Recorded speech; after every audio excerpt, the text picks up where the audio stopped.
Hello everyone, this is Retro Game, back with another 100% achievement video.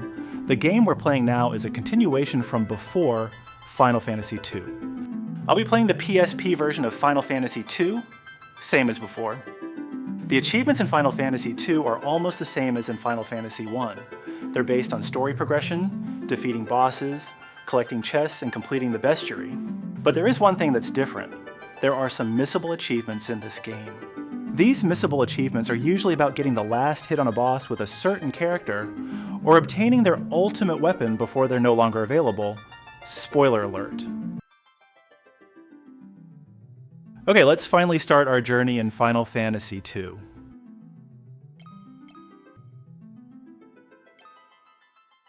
The characters are already pre-made, unlike in Final Fantasy I, so I'm going to leave them as they are.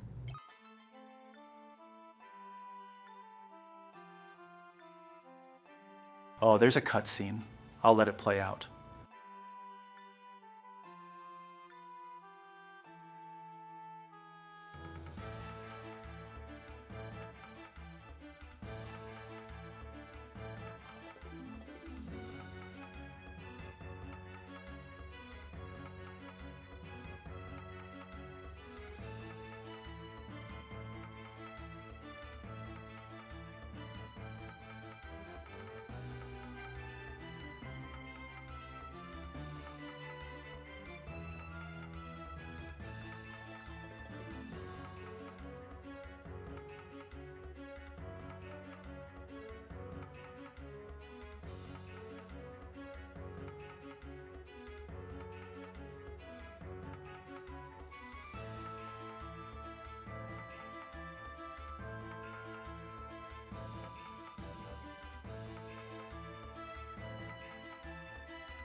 Oh, but starts with combat, that's interesting.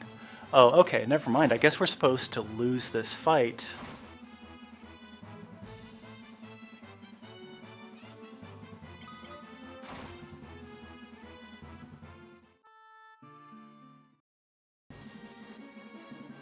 Is it just me, or are we missing a body here?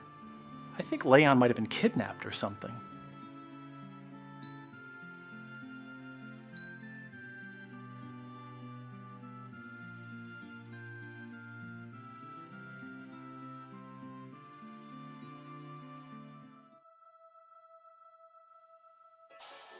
So they just put his body on the floor with no bed or anything.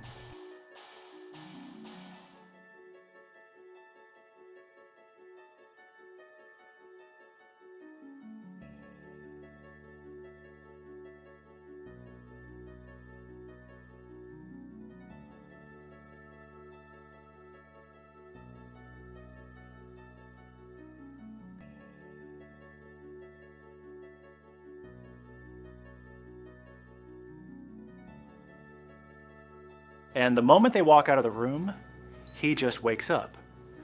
Was he pretending to sleep this whole time?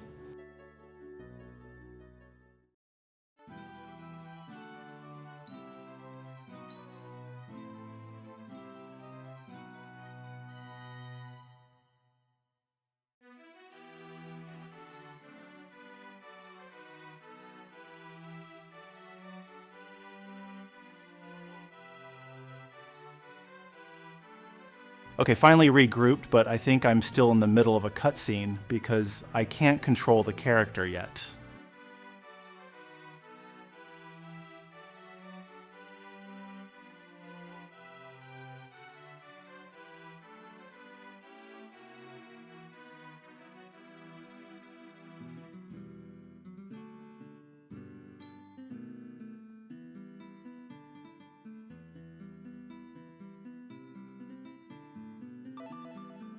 Oh yeah, I remember now.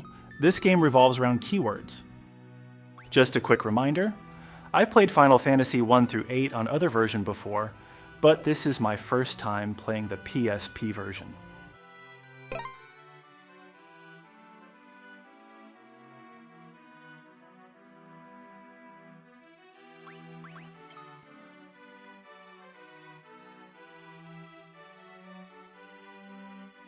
Alright, I think our next destination is Finn. Let's head out.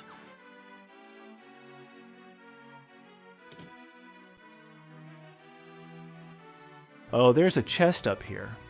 I'm a bit worried about missing chests in this playthrough, because there are a couple of missable ones in the game. If you miss them, you'd have to redo the whole game.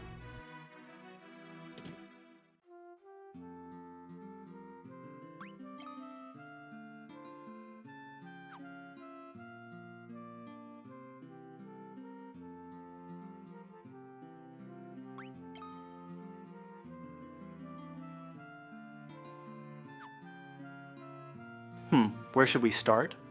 I think I'll buy some spells first, then pick up weapons and armor.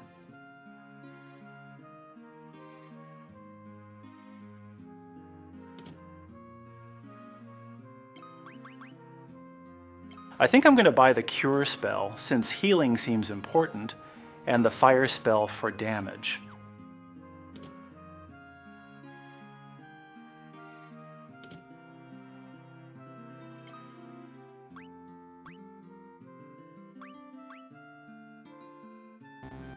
For weapons, I'm not sure what to buy here.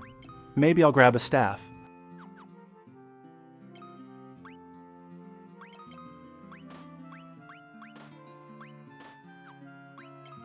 Let's check our character stats. Since it's different from Final Fantasy I, where classes already define each character's role in the party, Final Fantasy II doesn't have classes.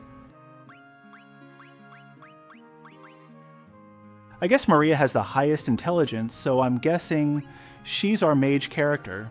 I'm going to put all spell on her later.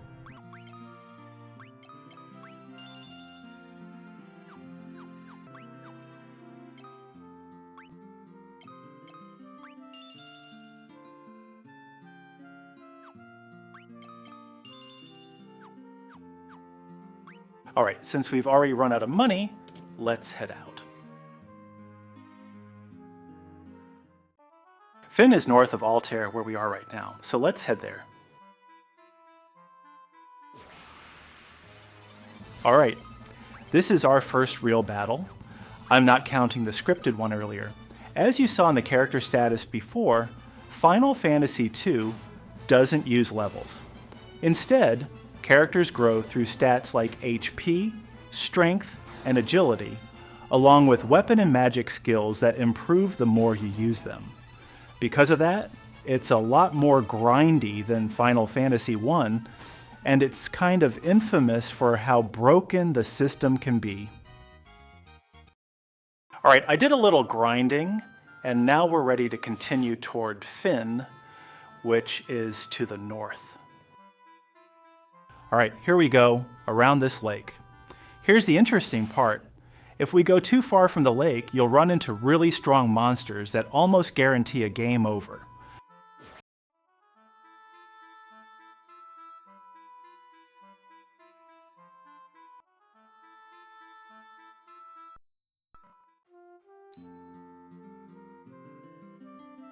Alright, we finally arrived at Finn. We have to sneak in. If we talk to any of the soldiers, we'll have to fight a really strong enemy that basically guarantees a game over at this point.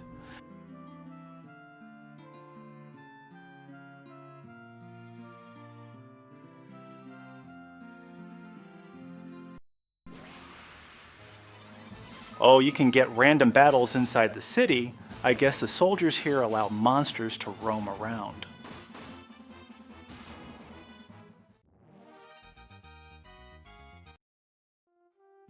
Alright, let's head to the pub and meet our inside contact. Oh, okay, the pub is full of soldiers. Let's see. This NPC seems friendly. Let's talk to him.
Oh, did his body just disappear?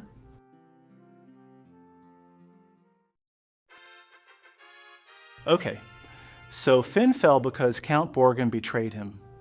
Let's head back to Altair and report this back.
Alright, our next mission is to head to Salamand and search for Mithril. Oh, don't forget to get the new keyword here.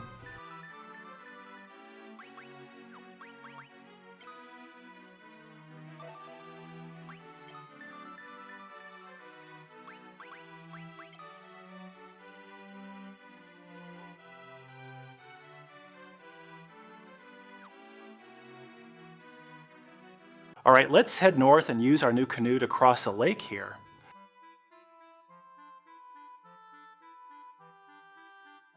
This town is called Paloom. There's nothing special here yet, so I'm going to use the ship to travel to the next city, Poft.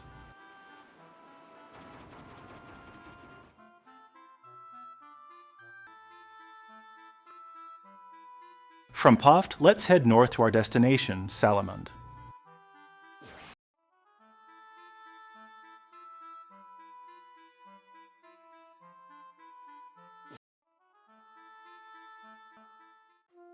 Alright, we've arrived at Salamand. Let's find the person in charge here and learn about Mithril.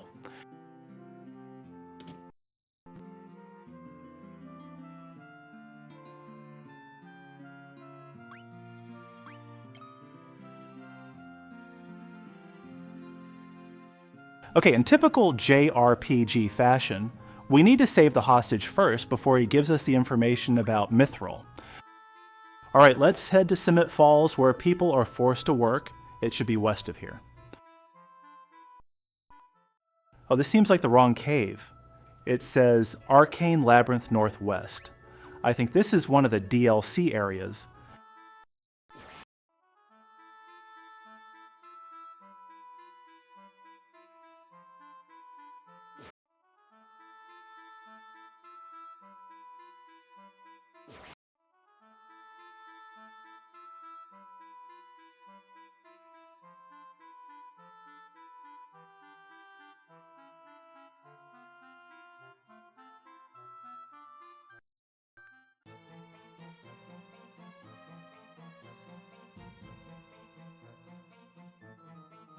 Alright, like in the previous video, I'll skip ahead to the last floor.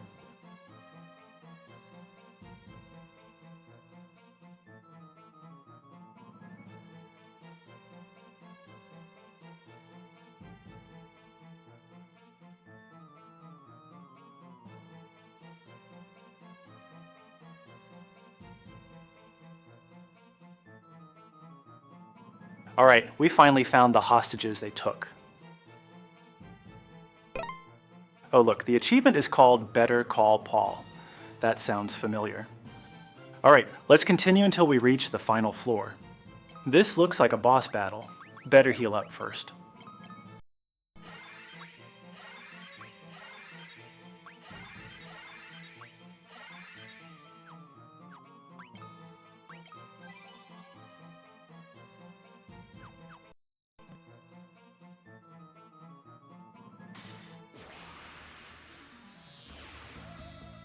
Okay, this is one of the missable achievements in the game, marked by the icon in the top left corner.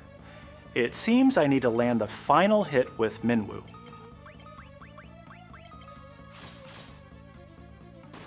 Oh, this boss has strong defense.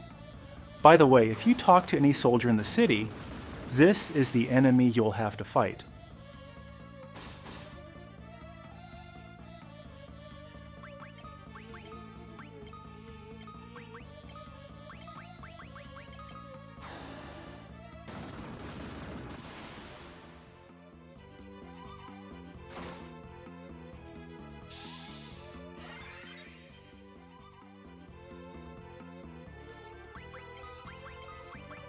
Yeah, at this point, I'm not going to risk it.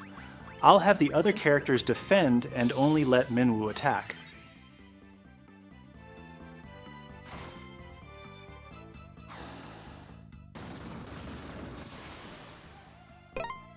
Alright, we finally got it!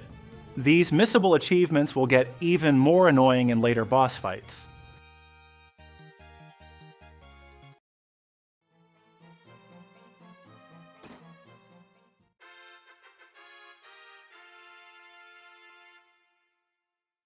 Alright, we got what we came for. The Mithril.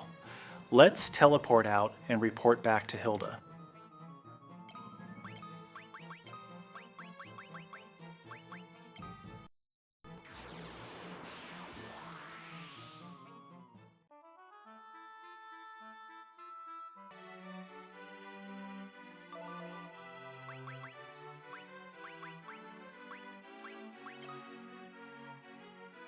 Next, we deliver the Mithril to the town blacksmith. I hope we can upgrade our equipment soon. It's been a while.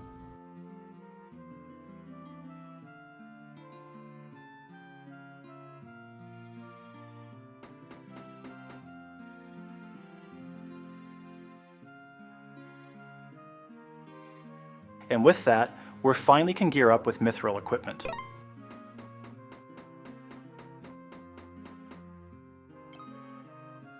I think I need to do a little bit of farming for gold after this to fully equip all party members.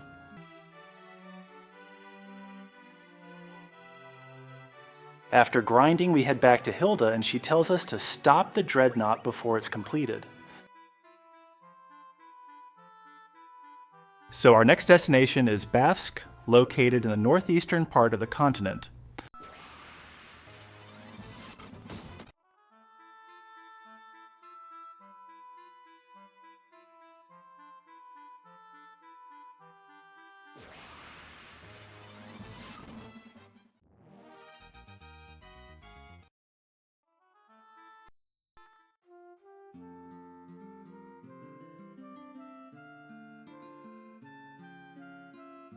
At Bafsk, we need to talk to this soldier and use a couple of keywords to proceed further.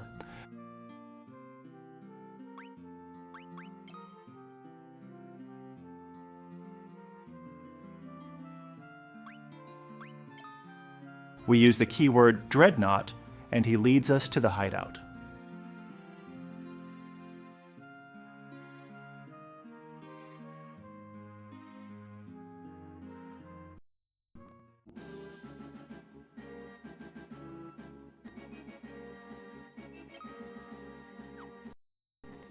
At the end of the cave, we're greeted by the Dark Knight, and he says it seems we're already too late. Unfortunately, we don't fight him here.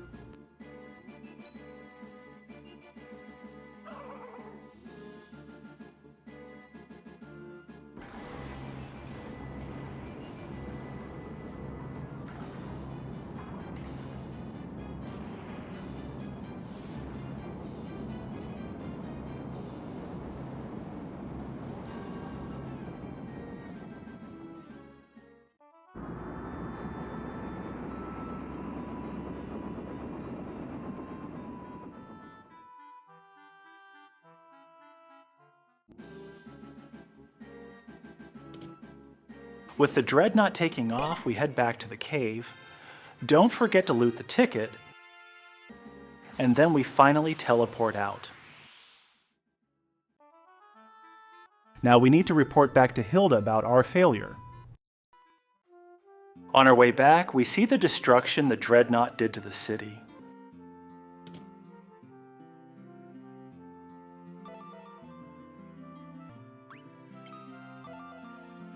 Here we talk to Sid for clues about the Dreadnought's possible weakness.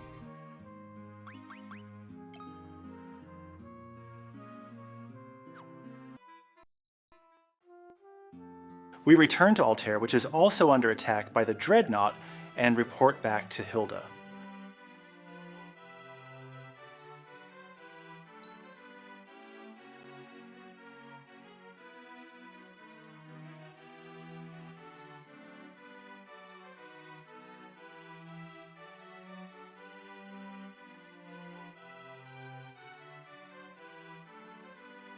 Okay, now Minwoo is leaving the party to take care of the king.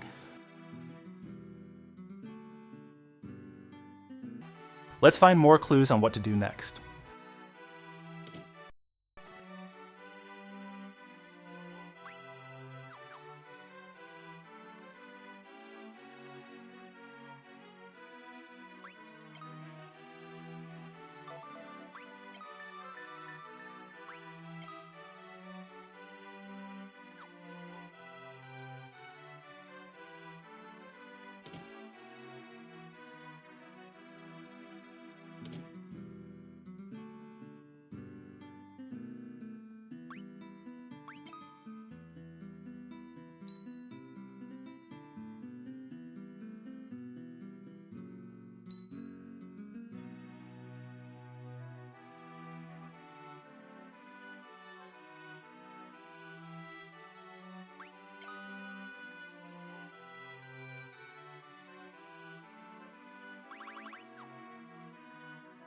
Okay, it seems we need to return to Joseph to find the goddess's bell, which is located in a cavern on the snow plains that Joseph is familiar with.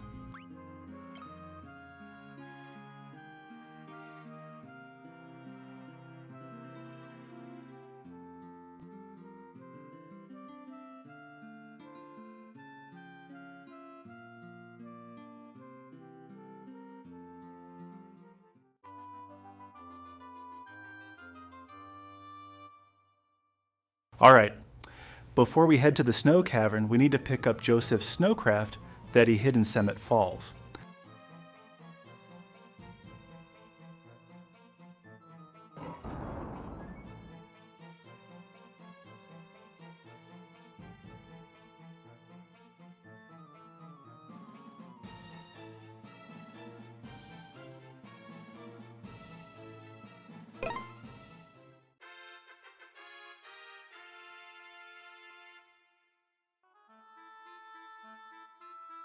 The snow cavern is located northeast from Summit Falls, or Salamand.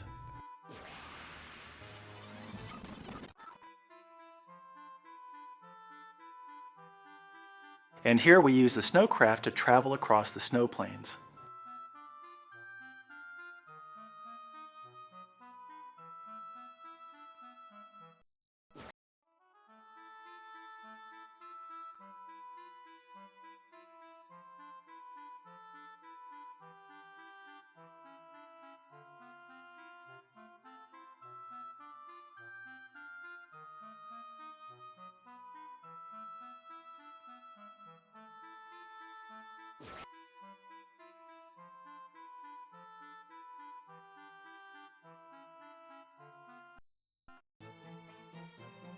And as usual, I'm going to skip to the end.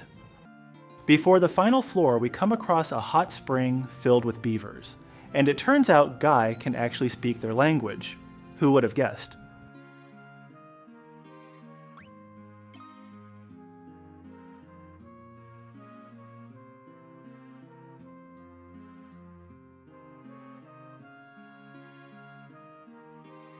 The beaver tells us about a secret passage, and we finally reach the last floor.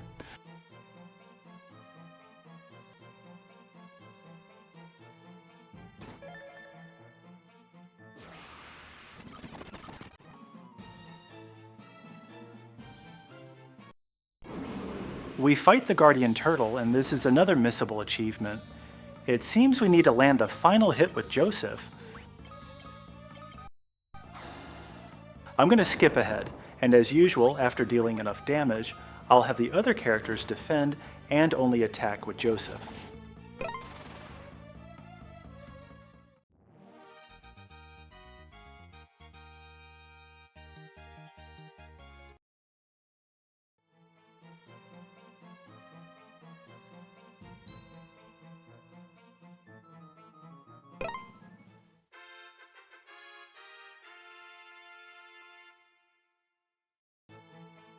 We obtain the goddess's bell, and just as we're about to leave, this guy blocks our path.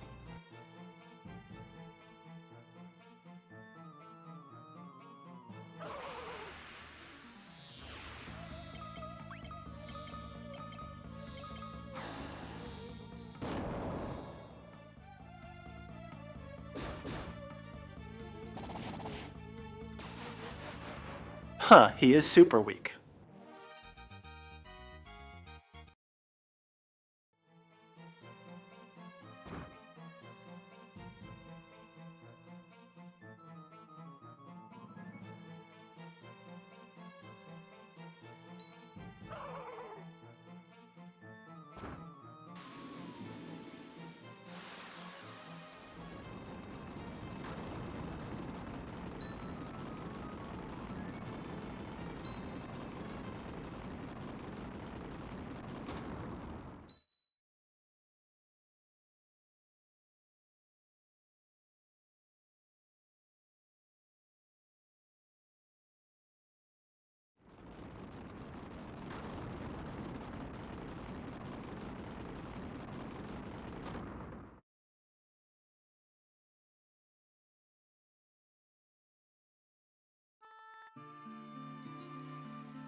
And another character died. I'm convinced now that if you die in the Final Fantasy II world, your body disappears. Our next destination is Kashuan Keep, which is located on the east side of the continent, and we need the goddess's bell to unlock it.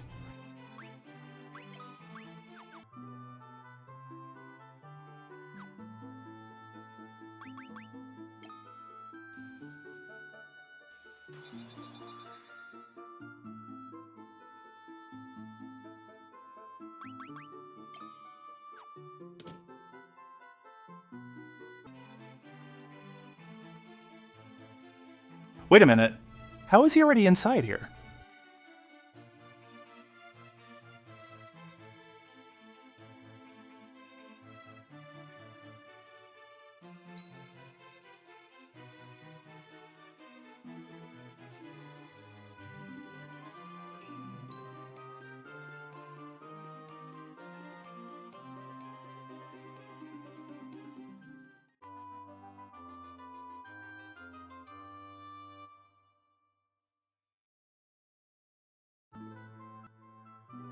We skip to the last floor and fight a boss battle with another missable achievement.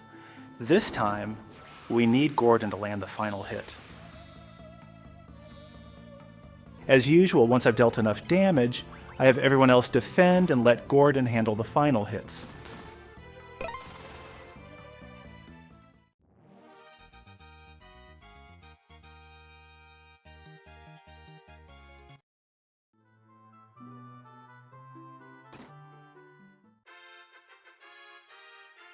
We get the Eagle Torch here.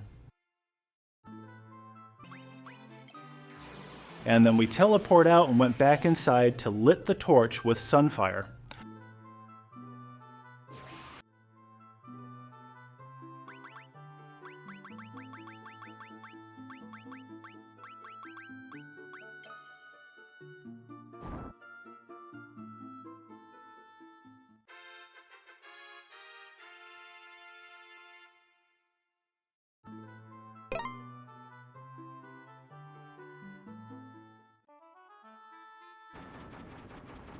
When we get out, we witness a chase scene.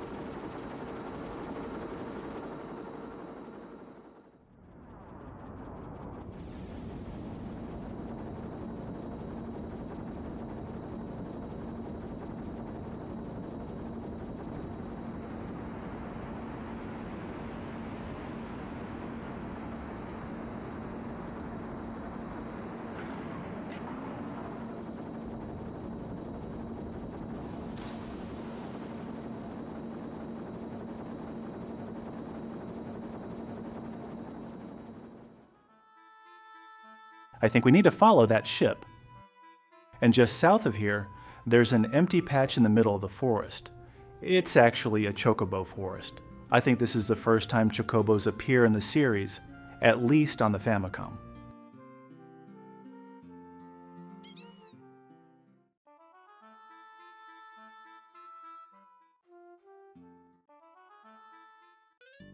Oh, it also comes with a theme song. Nice.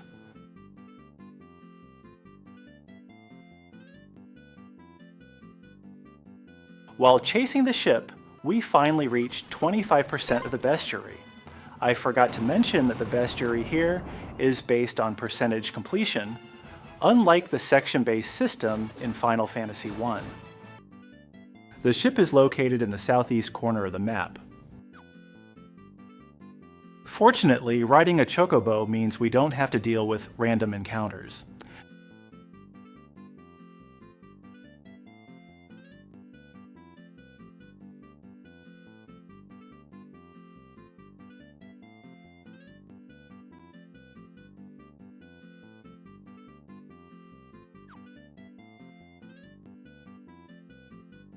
We finally arrive at the Dreadnought and say our goodbye to the Chocobo. Now we're at the Dreadnought. If we go back to Altair first, Minwu will tells us that the person in the airship being chased earlier is actually Princess Hilda that trying to pick up us at Kashuan Keep, so we need to find her here.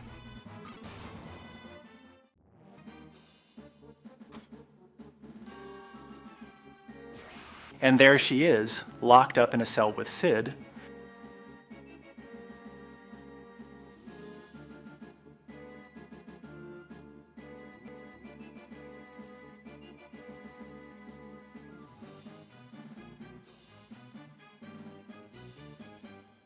Alright, now that we've rescued them, we still have a mission to destroy the Dreadnought, so let's keep going.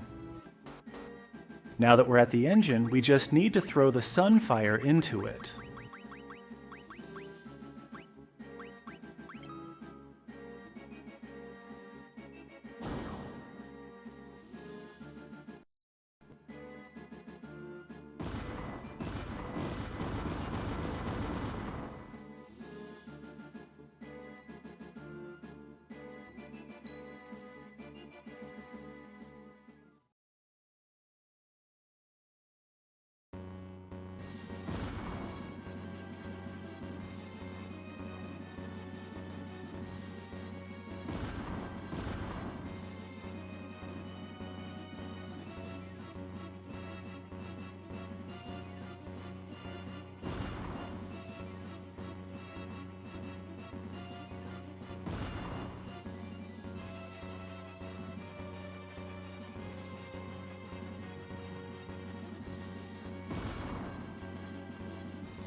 And we're back in Altair. Oh, we're still poisoned. Anyway, let's talk to the king first.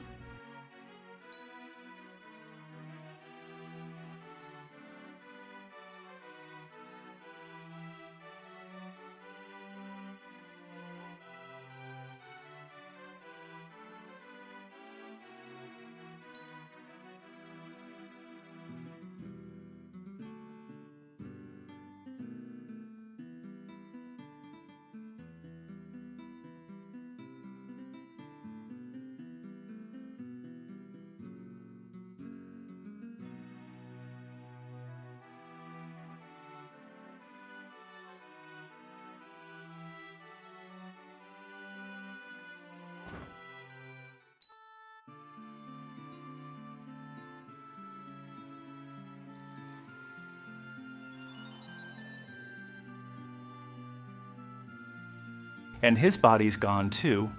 I guess there's no graveyard in this world.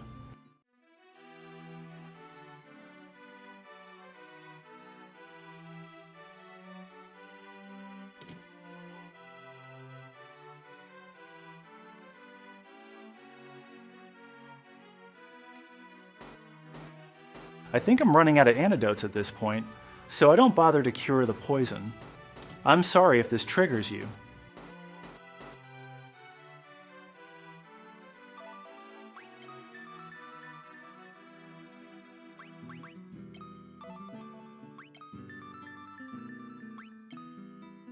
Alright, our next objective is to find the Wyvern, so we head to Paloom to get a ship. In Paloom, we run into this suspicious-looking woman who seems like an important character, and she says she's got a ship heading to Diest.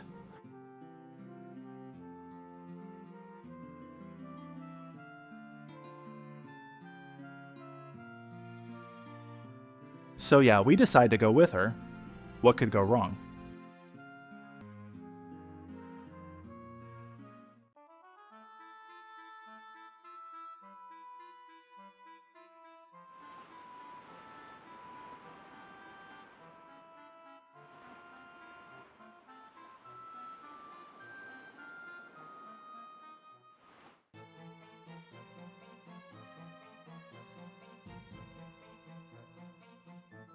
And of course, she turns out to be a pirate. Who would have guessed?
And after beating a couple of her goons and using a little bit of silver tongue, she decides to join us.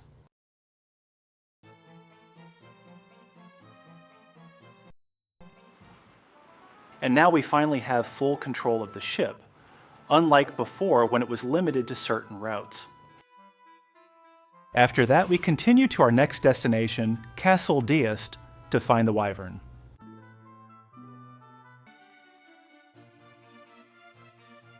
Oh, what's a kid doing here?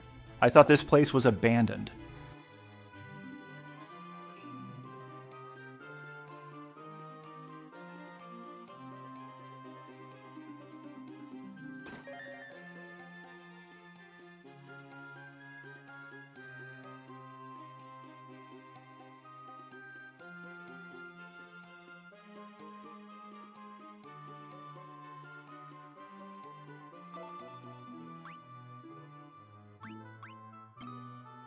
Alright, now we need to find the pendant in a cave to the north.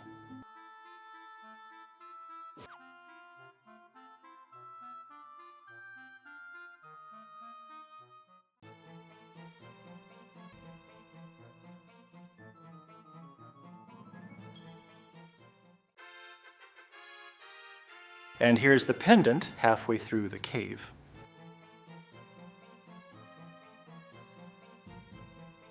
Continuing on to the last floor, it seems we're going to have a boss fight. Oh, this is just a normal chimera that we can encounter outside.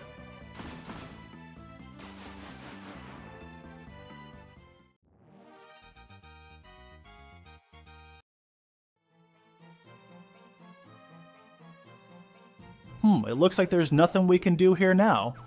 I guess we have to go back first. Back at Castle Deist, we can finally talk to the Wyvern.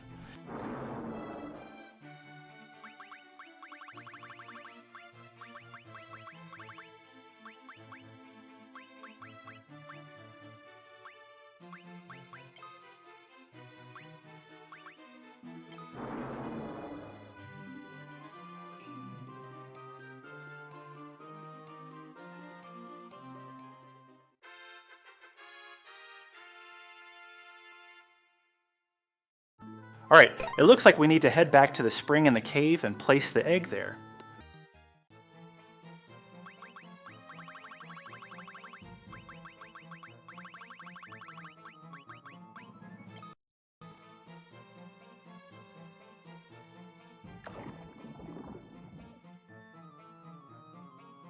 Alright, now that we've completed the mission, let's report back to Hilda.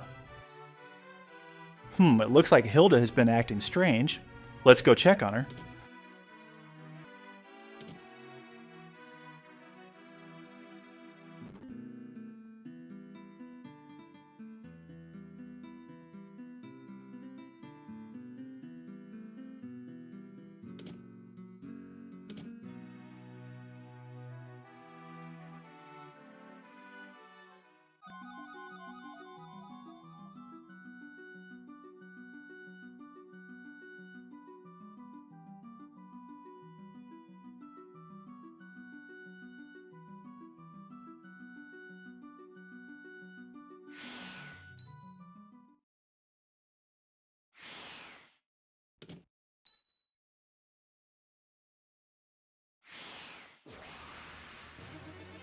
Alright, this is another missable boss achievement. We need Layla to get the final hit, but there's an extra requirement. The boss has to be blinded when it goes down. This took a couple of reloads because I kept killing it too early. I also leveled up the blind spell to level 5 for a better hit chance.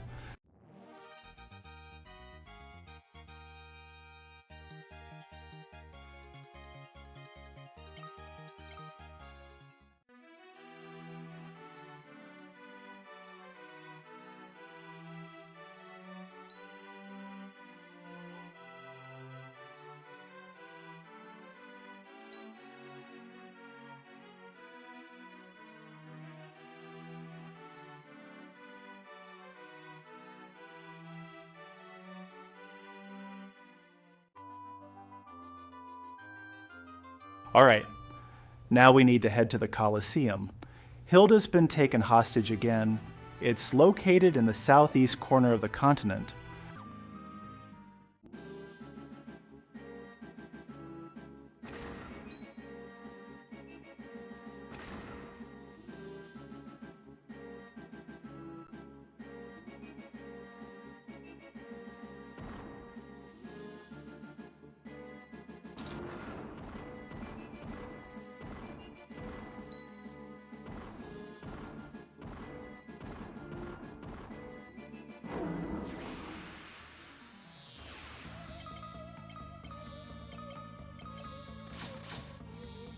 And here's another missable achievement. We need Gordon to land the final hit. I don't know why I didn't think of this before, but instead of having the other characters defend and letting Gordon deal minimal damage, I just need to buff him so he can get the last hit.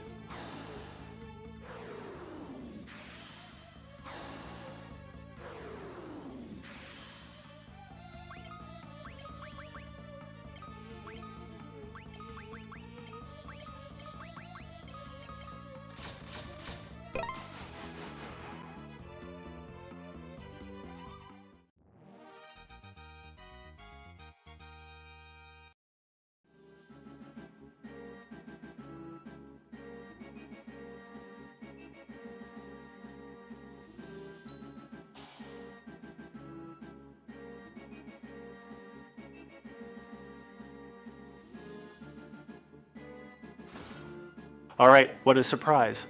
Without any resistance at all, we get thrown into jail.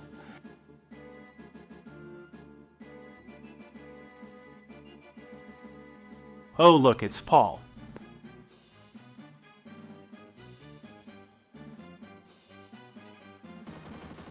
and he just one-shots the guard. Why don't we recruit him to our group?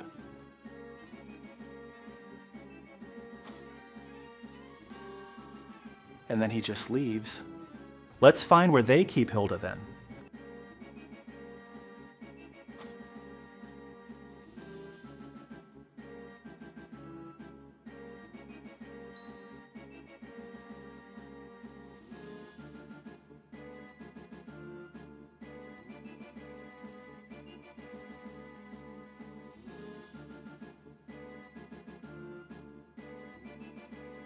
I don't know why we split up here, since there aren't any guards chasing us.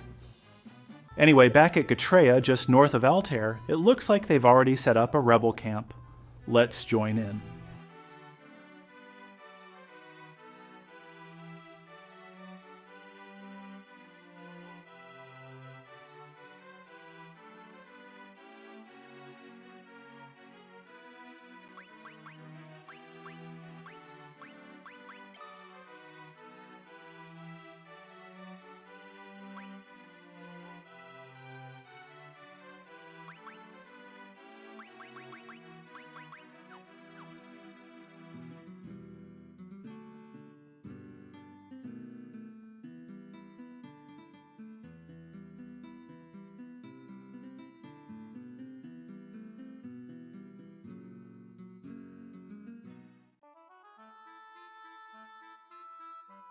It looks like we're ready to attack Castle Finn, and by we, I mean just the three of us, so let's head to Castle Finn.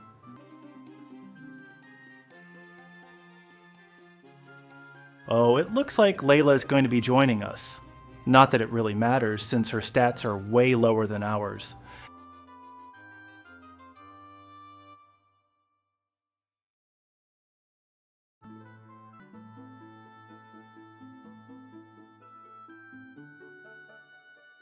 And in the throne room, we're greeted by Gatos. This is another missable achievement. We need Layla to land the final hit, and Gatos needs to be cursed when he goes down.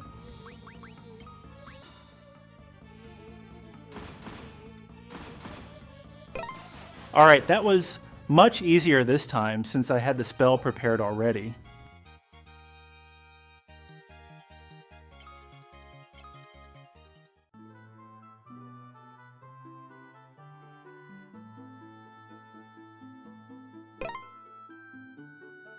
See? I told you. We're the only ones doing the hard work around here, and she immediately sits on the throne afterward.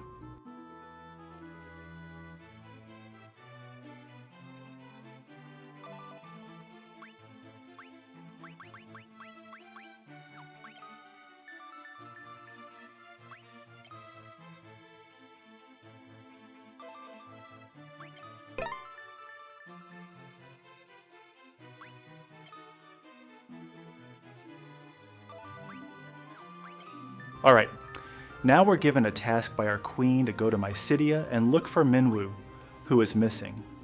But first we need to find the white mask beneath this castle, so let's get some clues from our old friend Paul.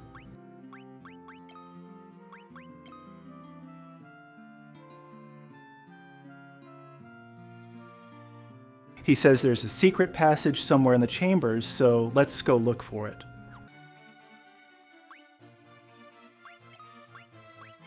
Okay, it's in the top right corner of the audience chamber.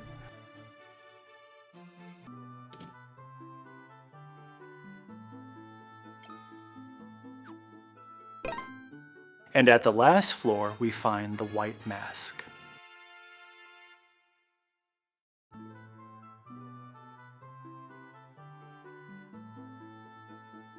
Now that we have the white mask, let's finally go to Mysidia.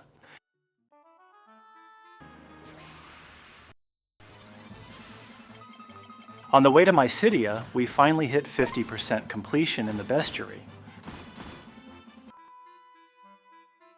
We arrive at Mysidia, which is located in the southwest corner of the map.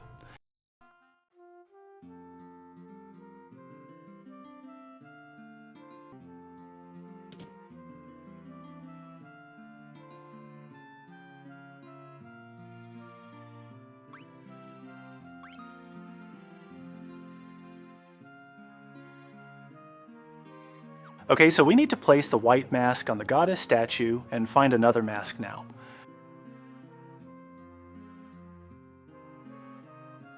Let's place the white mask here on the goddess statue first, and then go find the black mask next.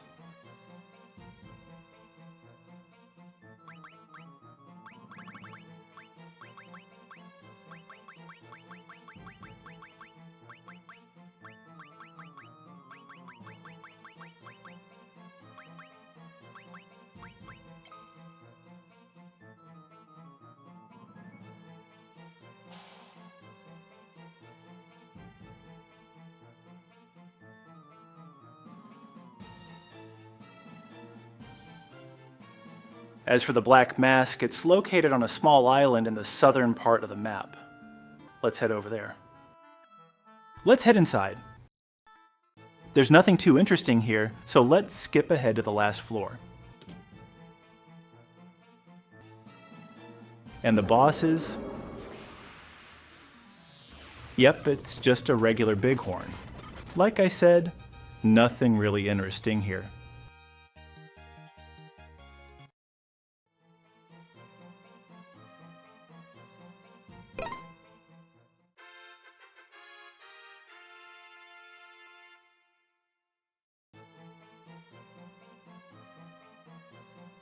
We got the black mask, so let's head back first.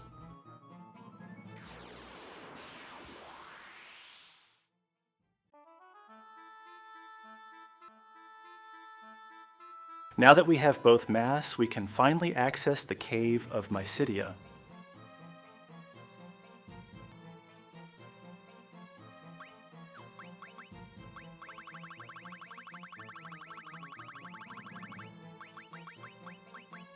Let's place the black mask here, and now we can go through.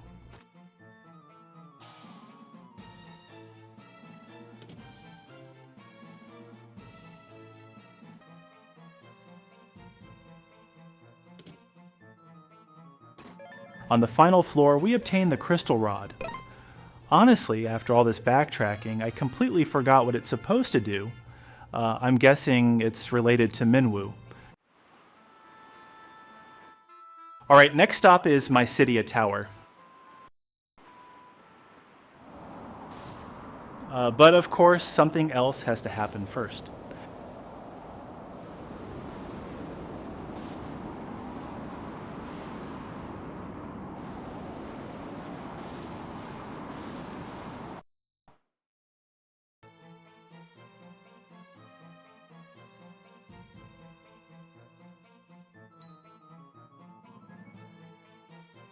It looks like we're inside some kind of creature, and Layla's gone.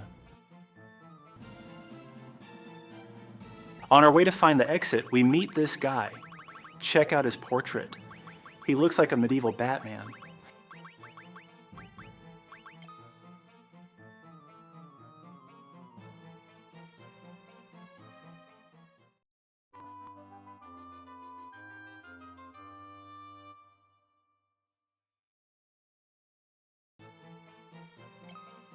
Oh wow, his stats are terrible. I guess he's one of the replaceable party members. Does this game only have 3 main party members?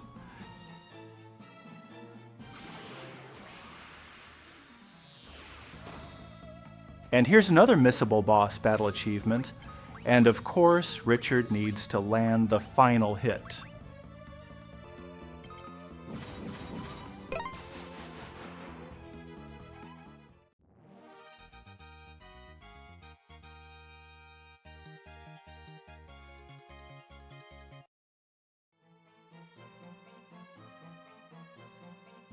And we finally found our ship back. Wait a minute. Are we just sailing our ship out of the Leviathan? Anyway, let's continue to our destination, Mysidia Tower. Oh, okay, we used the crystal rod here.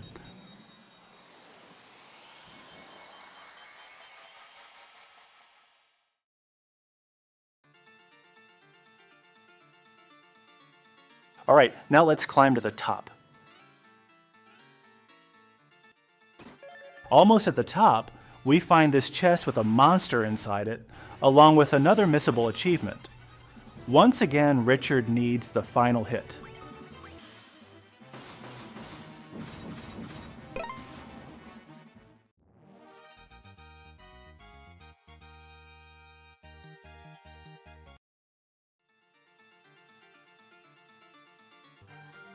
Continuing to the top, we finally find Minwoo.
After all those fetch quests to find him, he just ends up dying in the end. I hope whatever's inside is worth it.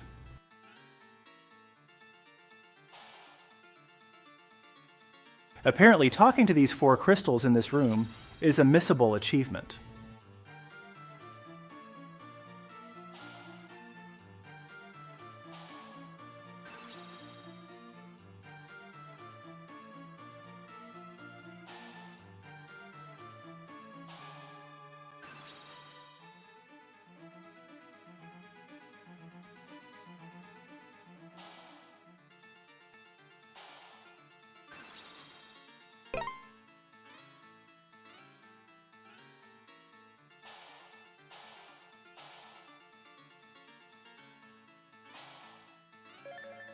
And after all that trouble, we finally get the ultimatome. I'm sure it's going to be important to the plot and a very strong spell to use. Let's head back to Finn. Oh look, Layla's here. I completely forgot about her.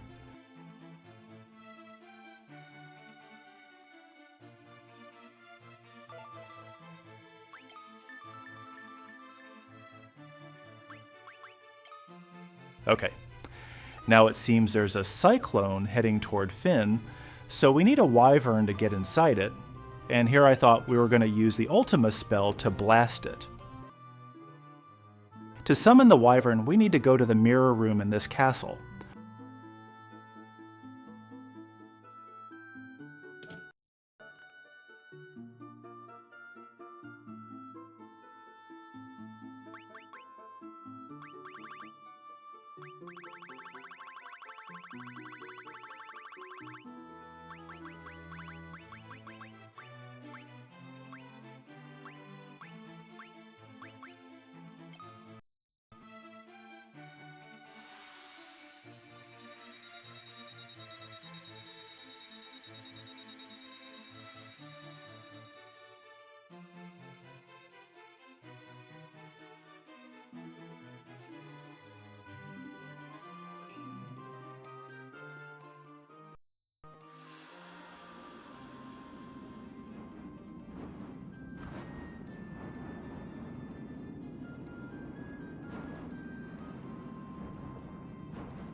Before we head to the cyclone, there's a very important missable chest section here.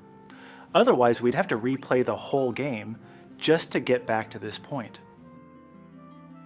I think we only have access to this area just before the cyclone event. I hope I'm not missing any chests at this point.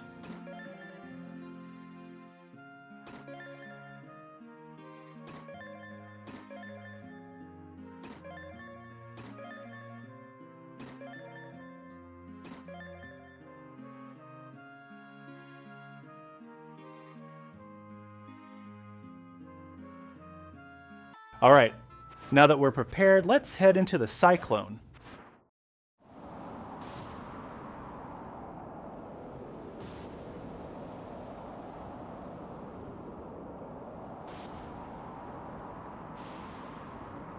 Okay, there's a giant fortress inside the Cyclone. That makes more sense now.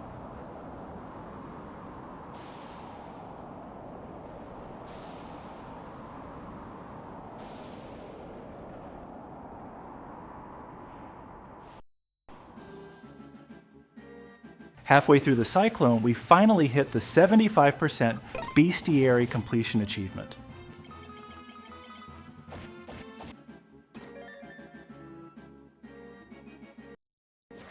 And then we get another Monster in a Box achievement that needs to be finished by Richard.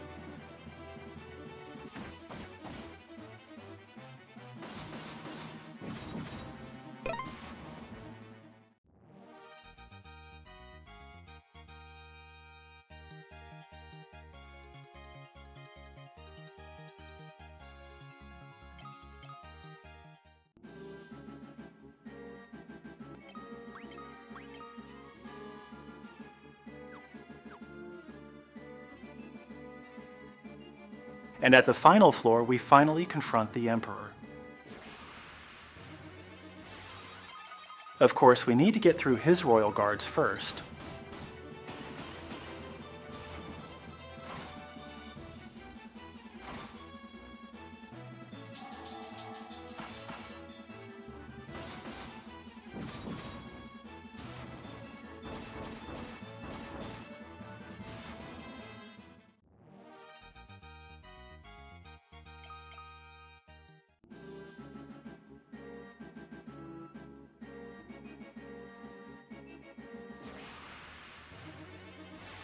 Oh great, he just summoned another batch with one extra royal guard.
And finally, we get to fight him personally. This fight is another missable achievement. We need to finish him with the Ultima spell. Ultima is still only level 7, so it deals pretty low damage. I didn't bother leveling it up since I think its damage scales with the user's other spell levels and weapon skills.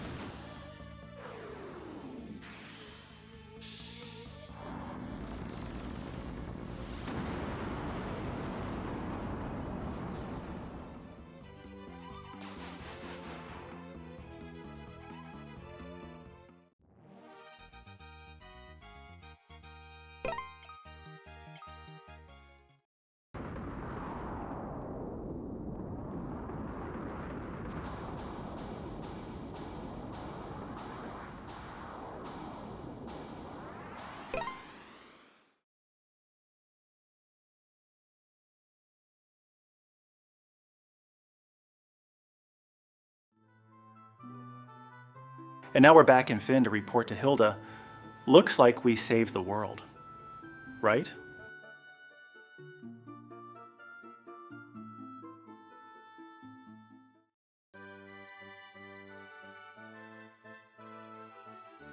Oh look, Layla just standing there. Why nobody's dancing with her?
Alright, looks like our next step is to talk to Paul about Palamecia.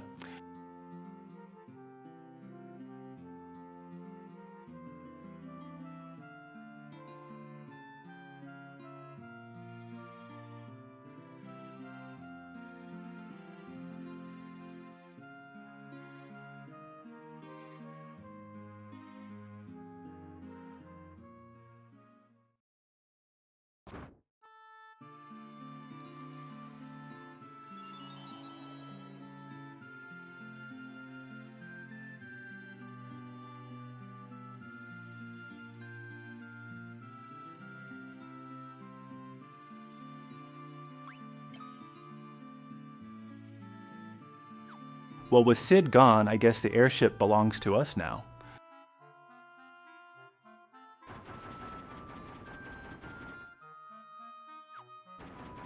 With the airship in our hands, our next destination is Palamecia. In case you forgot, it's the flying castle beside the Colosseum.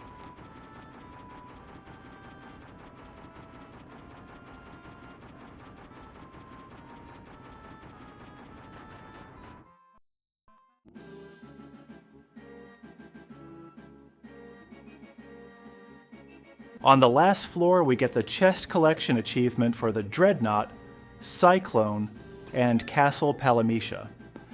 This is another missable achievement, but thankfully we got it. Finally, we get to face the Black Knight. Or should I just call him Leon now?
I guess Richard is dead now, and we got Leon as his substitute.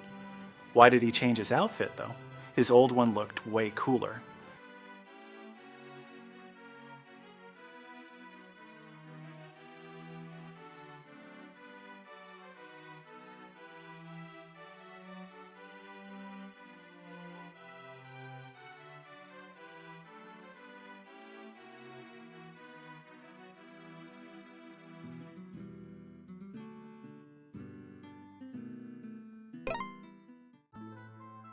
Alright, he's joining the party, so let's check his stats first.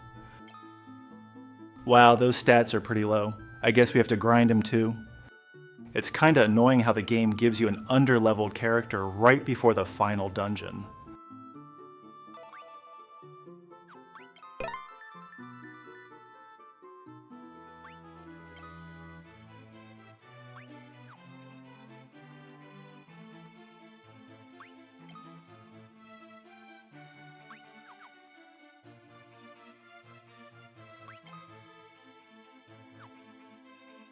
Alright, let's keep going. Before we head to the final dungeon, we need to report Richard's death to his family.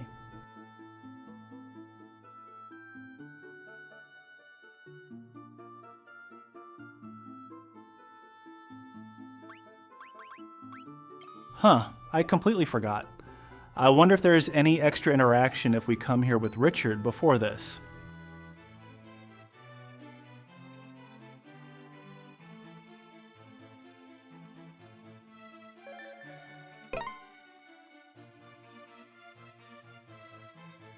Alright, with that taken care of, we're finally ready for the final dungeon. It's located in the middle of the map. I still haven't done any extra grinding with Leon yet. Hopefully he can catch up in there.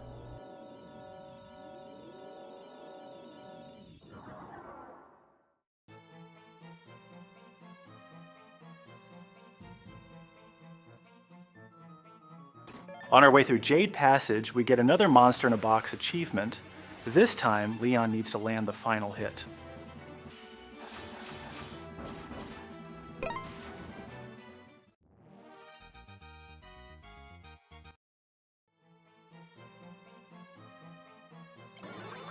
On the final floor of Jade Passage, I thought we were about to fight a boss, but instead, we get teleported to another dungeon, Pandemonium.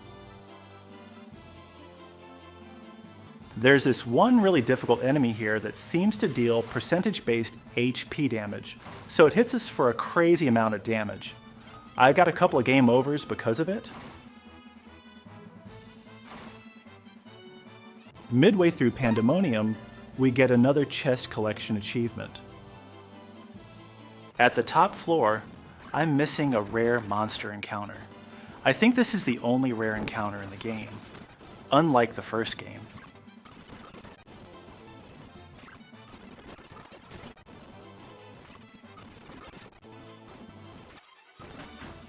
And this is it, the Iron Giant. It's pretty strong too, and it deals some heavy damage. Ignore the weapons on the other characters, I'm just grinding their levels.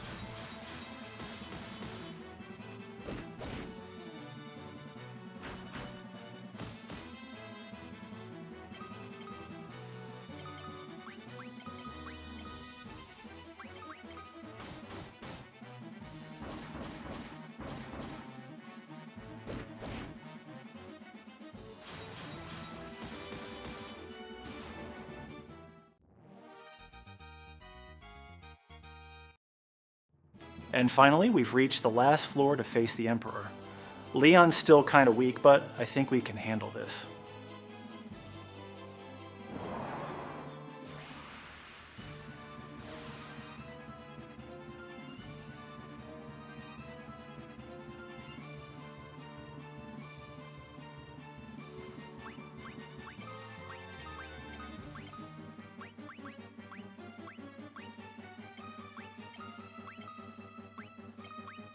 There's also a missable achievement in this fight. I don't know why it shows up late in the fight. The achievement is to deal the final blow with the Ultima spell without using the Blood Sword. I completely forgot about the Blood Sword, and luckily I didn't use it during this fight.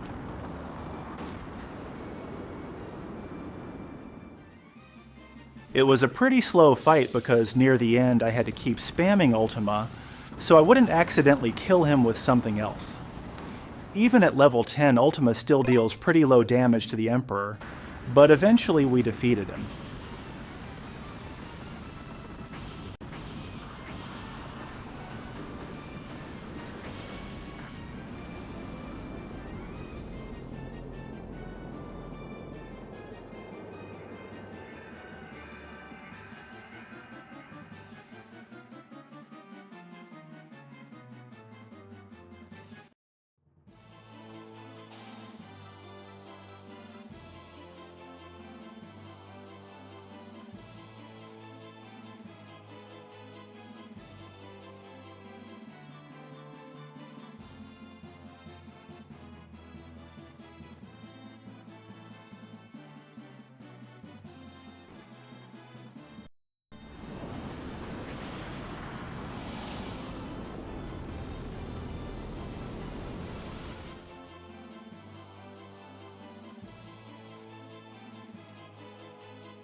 That's right, Furion.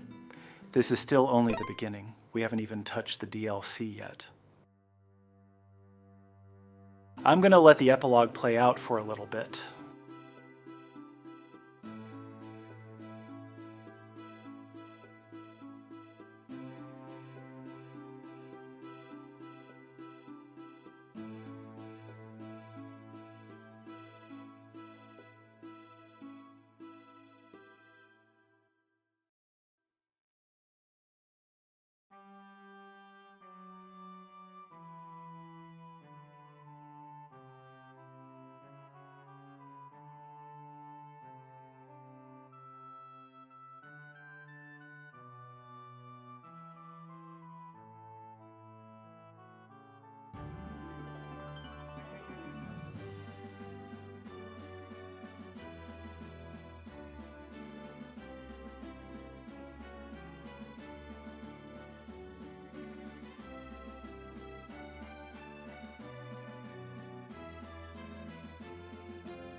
Okay, the reason why I finished the game right away, even though there are still achievements left, is because we can reload the clear save data, unlike the first game.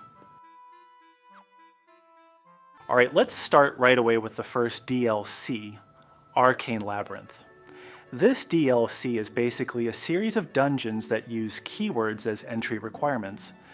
It's pretty similar to the Labyrinth of Time from the first game. This DLC has 3 locations in total: Northwest, Northeast, and South. After clearing all 3 dungeons, we can claim the reward. At this point, I still didn't really understand how the DLC worked, so I just picked a random keyword and went with it. Each floor has a different challenge, ranging from defeating monsters to finding items that certain NPCs need. If you complete the challenge, you can obtain a new keyword or a clue about new keyword. The best part is that once you obtain a keyword, you don't have to redo the challenge again. You can just move on to the next floor, which makes it far less repetitive than the first game's DLC. The Northwest dungeon has the fewest floors. You only need to clear about 4 or 5 floors before facing the dungeon boss.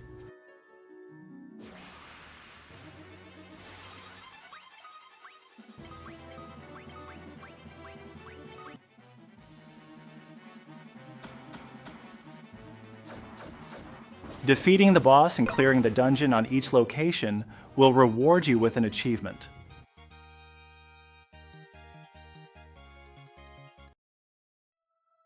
And with that, we finished the Northwest dungeon.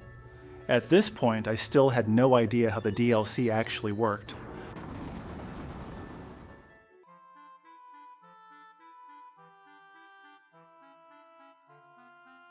While looking at the achievement list, I noticed I was missing the Rebellious Treasure achievement, which made me worried, since at this point in the game, we should already be getting all available treasure chests.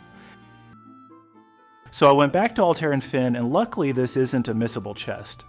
I finally found it in one of the hidden room in Fynn Castle. This achievement is actually missable if you fail to pick up the treasure chest in Paul's house before heading to Cyclone.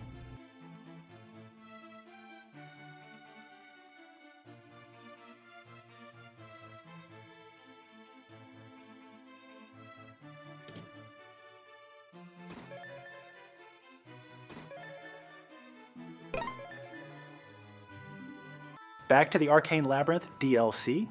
We're finishing the Northeast dungeon now. Again, I still had no idea how it worked, so I kept using random keywords for now.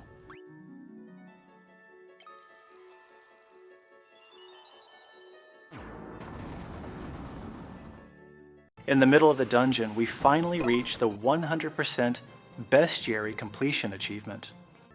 The Northeast dungeon has more floors than the Northwest one. I think it's around 7 or 8.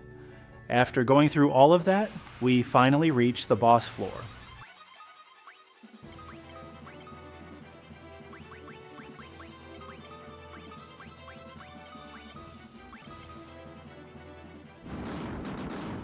The boss fight is pretty much similar so far, and we get another achievement after defeating it.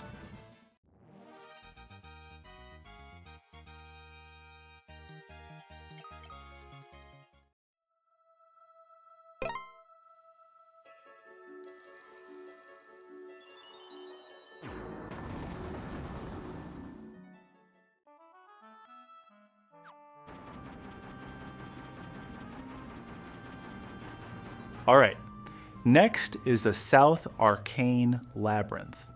This dungeon has the longest route. I think it needs around 10 keywords. I'm going to skip it since it's basically the same as the other two.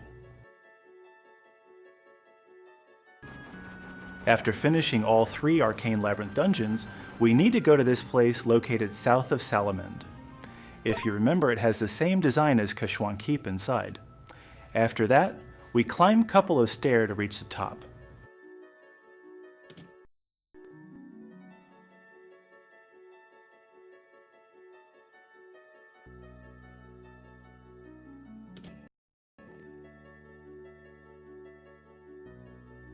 At the top, we are greeted by Dumian. He shows up multiple times during Arcane Labyrinth Floor Challenge, and I think he serves as the main story focus of the Arcane Labyrinth. And of course, we have to fight his summon before we can get the reward.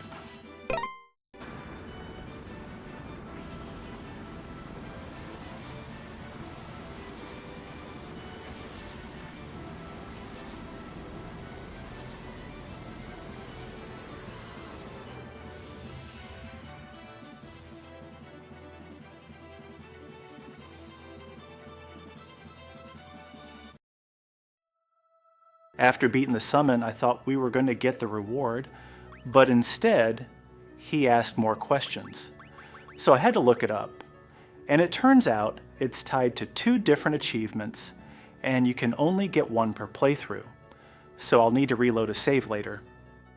And apparently I missed an important item during the Arcane Labyrinth, so I can only pick Destruction Choice for now. And of course, with the Destruction Choice, we have to fight him now. At this point, the fight is no challenge at all, since everyone except Leon is almost at the max stat cap.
That actually makes me feel bad now.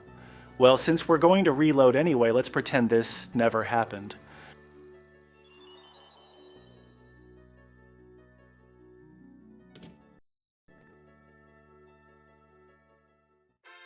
And we get the Destroy Tome. I actually don't know what it does since we're going to reload the save after obtaining it. Alright, after reloading the save, we're going back into the Arcane Labyrinth from the beginning in more detail now, since we need to obtain all necessary keywords from each floor. On the first floor, we're going to pick Jade Passage keyword.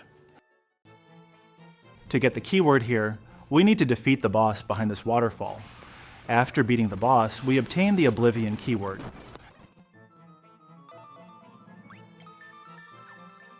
Next, we use the Oblivion keyword we just obtained.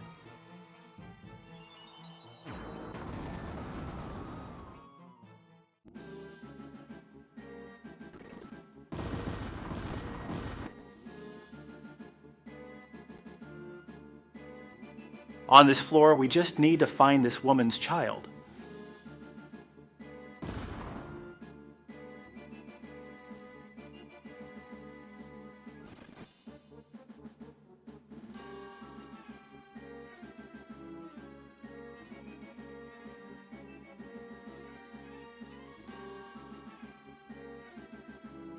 The child we were looking for ends up being Dumian. After that, we receive the Hope keyword.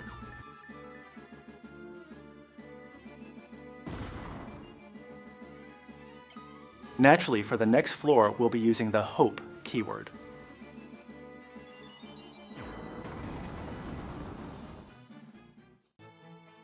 For the Hope floor, we just need to follow the linear path while defeating enemies, and eventually we get saved by the grown-up version of Doomian, and we also get Destruction keyword.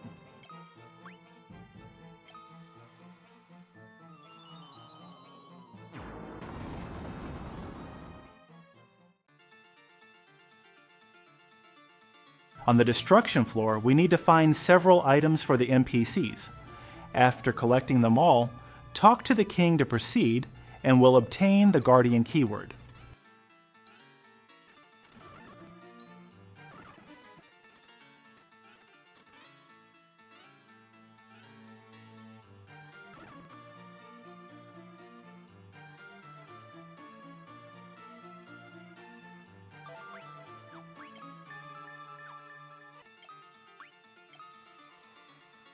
After that, we use the Guardian keyword, but unfortunately we've reached the floor limit for the Northwest Arcane Labyrinth, so we'll need to continue in the next dungeon.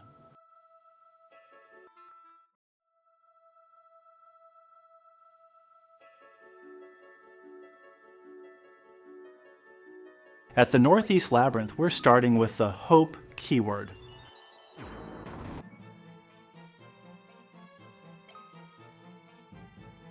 After that, we use Destruction. In the Destruction floor, we finally get to use the Guardian keyword.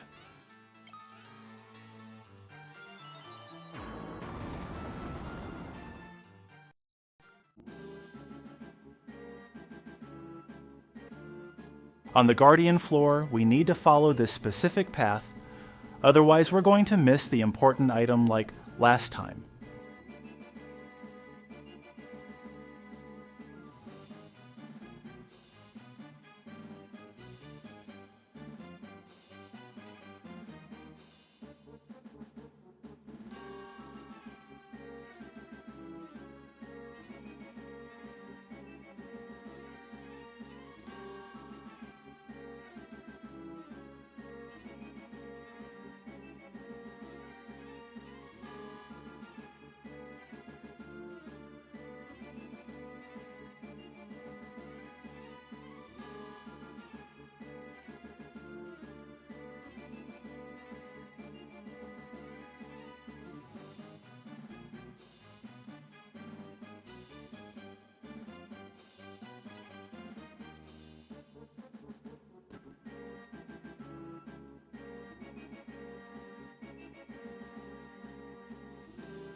If done correctly, he's going to drop the item, the Light of Hope.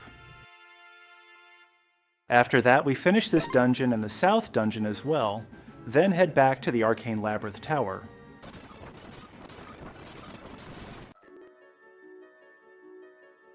After defeating his summon, we ask the Hope keyword and give him the Light of Hope item.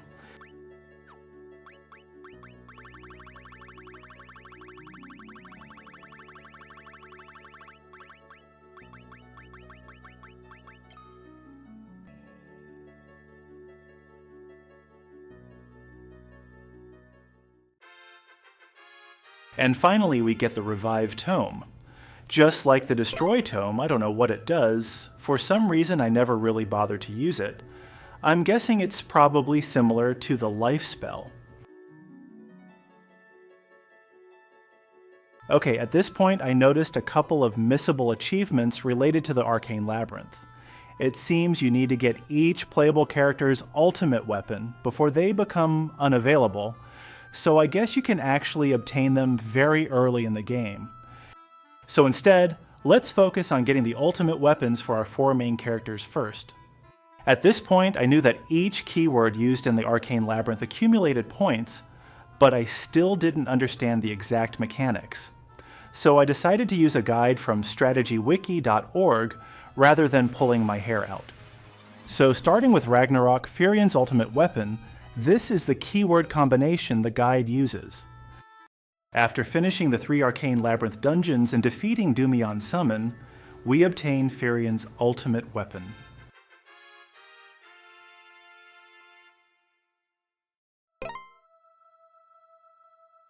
Next is Maria's ultimate weapon, the Artemis Bow.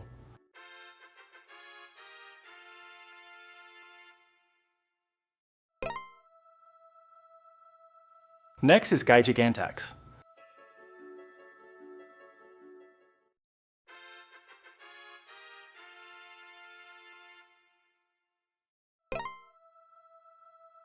And lastly, Leon's ultimate weapon, Longinus.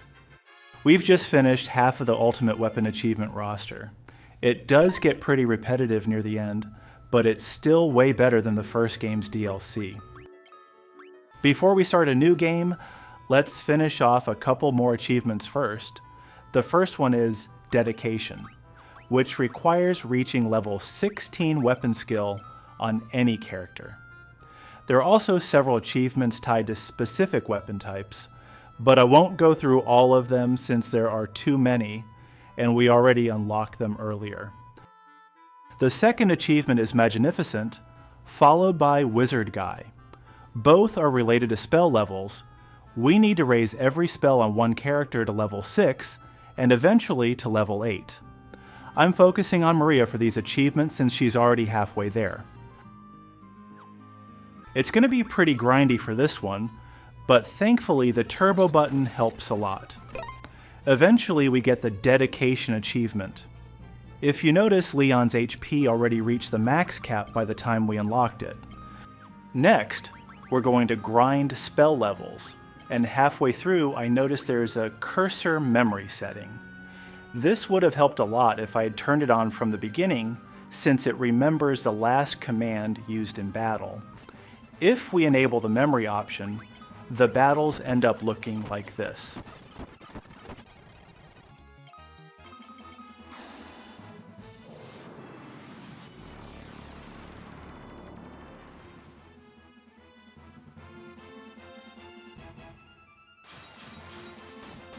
After grinding some more, we finally get the Wizard Guy achievement.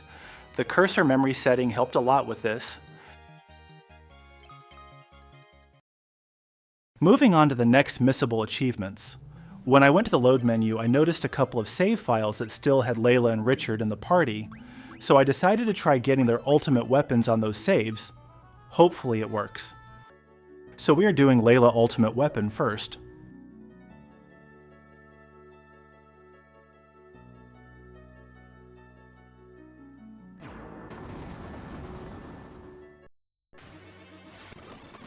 On our first attempt against Dumion's summon, we got completely wiped out because the entire party was petrified.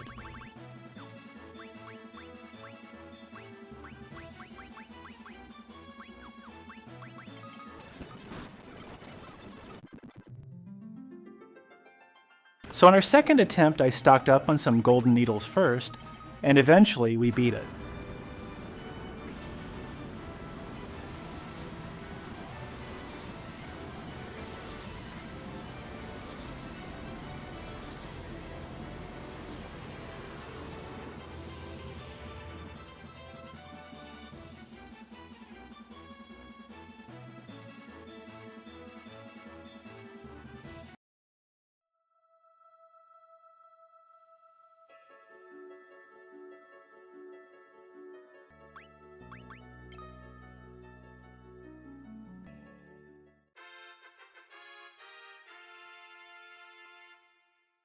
And we get Layla's ultimate weapon, the dancing dagger.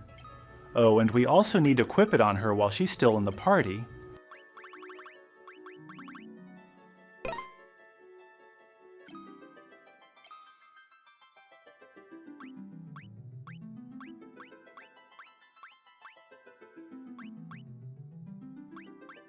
Next up is Richard, and we successfully get his ultimate weapon too.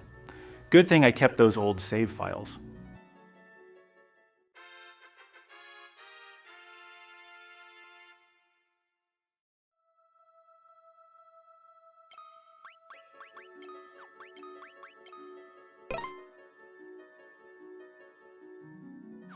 Alright, now let's finish off the rest of the missable Arcane Labyrinth achievements by starting a new game.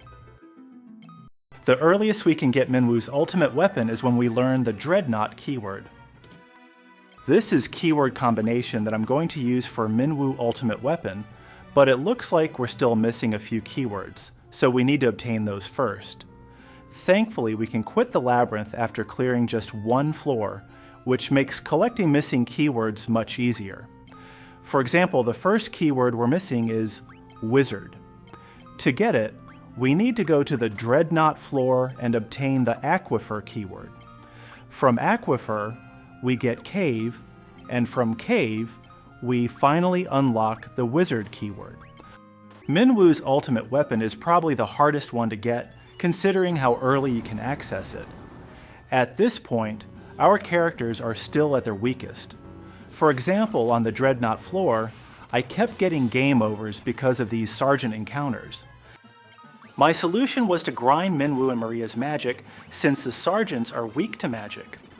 While doing that, I also gave Firion and Guy the heal spell for extra support. After more than 10 game overs, we finally managed to get through the Dreadnought level.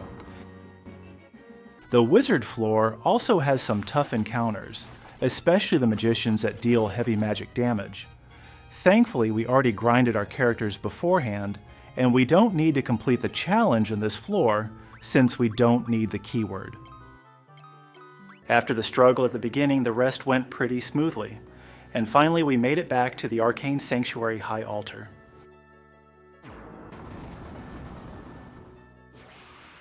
And I forgot that we actually have to fight the summon again. Thankfully, this should be its weakest version, so it shouldn't be too difficult.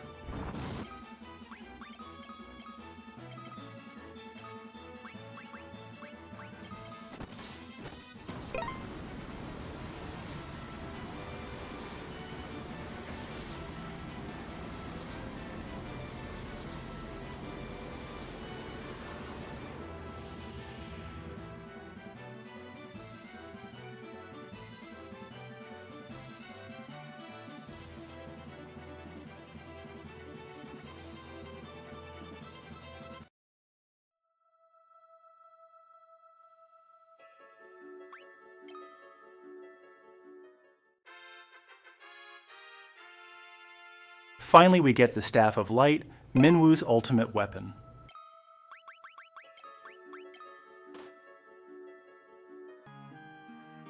Alright, next we'll continue the main story until we get Joseph in the party.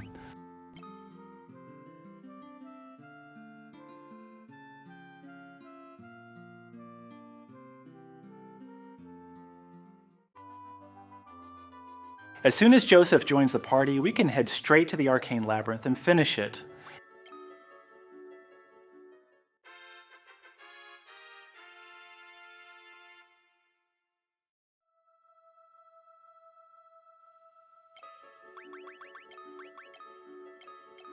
Huh, it turns out the weapon is a dagger. I honestly expected it to be a fist-type weapon. Alright, next we continue the main story until we meet Gordon at Kashuan Keep. Once Gordon joins the party, we can just kidnap him straight into the Arcane Labyrinth, instead of searching for the Sunfire.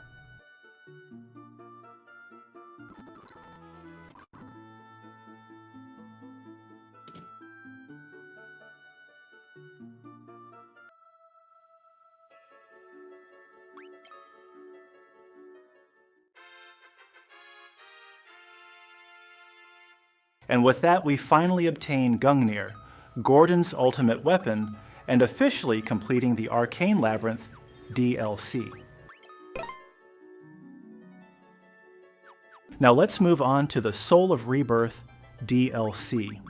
I'm going to reload the last clear save file for it.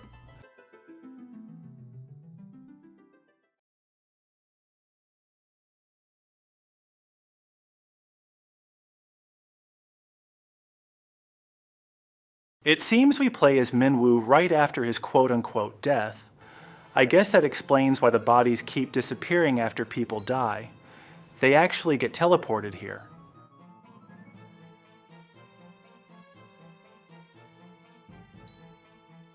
Wait, that's Gordon's dead brother, right? I honestly forgot his name. Looks like the game forgot too, since it's just question marks.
Okay, now we finally have full control.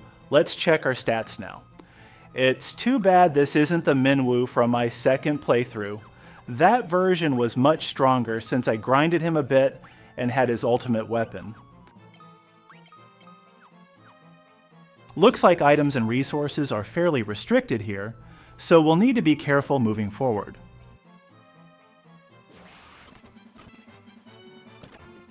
And just like that, we get a game over. That monster almost one-shot Scott, so I guess fleeing is an option from here on. Continuing forward, we meet another familiar character.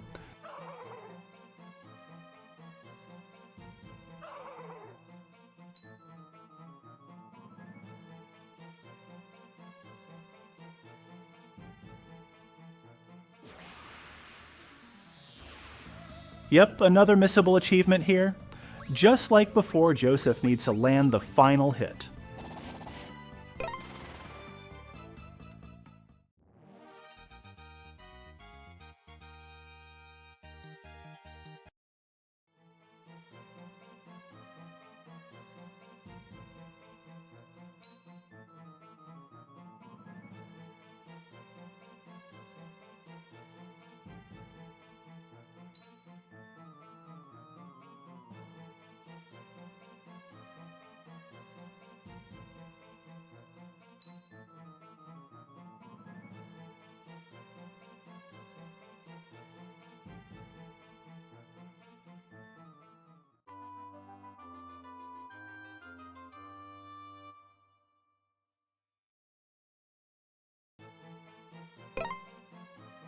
Continuing onward, we meet another familiar worm. Oh, and Richard is here too.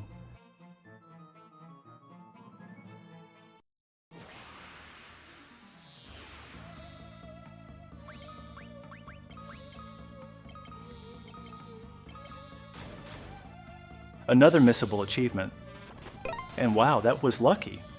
I didn't expect it to die that fast. Thankfully, Richard was the one who landed the final blow.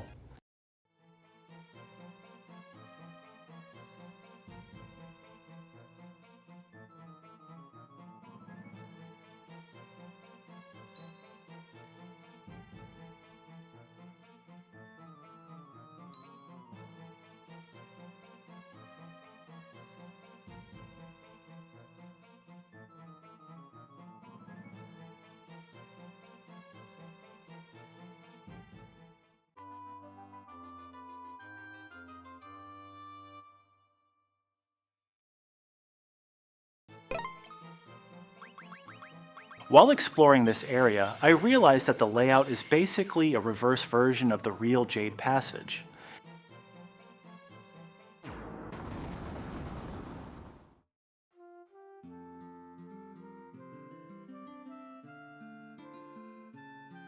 Thank God, this looks like a safe area. I was almost completely out of healing items. After resting at the inn and restocking, I'm heading back to Jade Passage because I think I missed the secret shop behind this waterfall. This shop sells both Berserk and Haste, which aren't available in the safe town.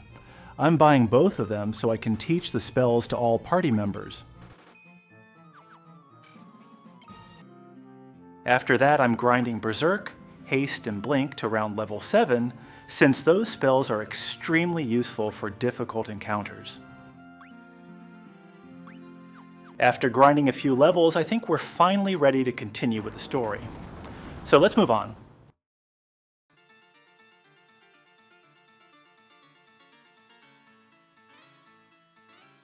Wait, this area looks really familiar. Please don't tell me Minwu's getting blown up again.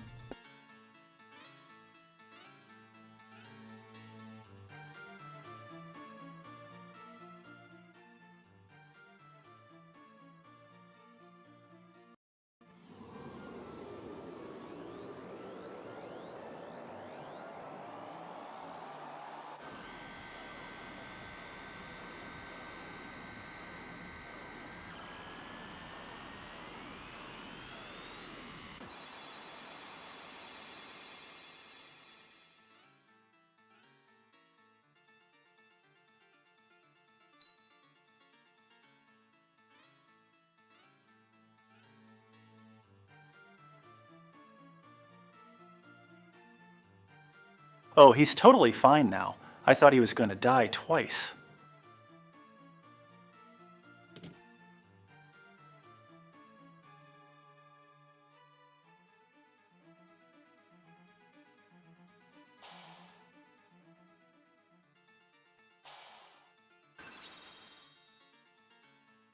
This is exactly the same missable achievement as before.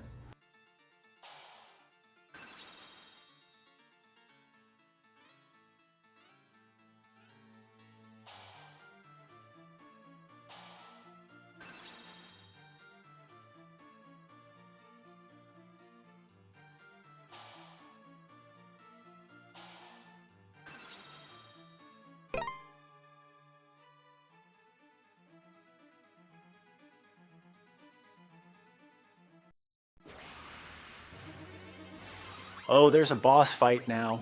And as usual, this is another missable fight achievement where Minwu needs to land the final hit.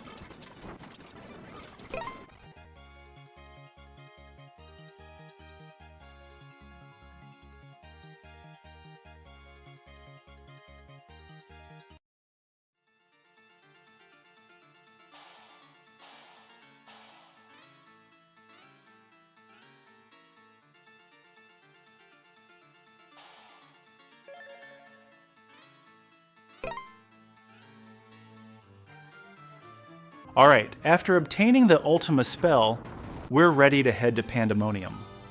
I'm not going to specifically grind Ultima levels, but I'll keep using it while exploring Pandemonium. And here's another Monster in a Box achievement. Also, Minwu's Ultima spell is no joke. It's already dealing massive damage, even at only level 6.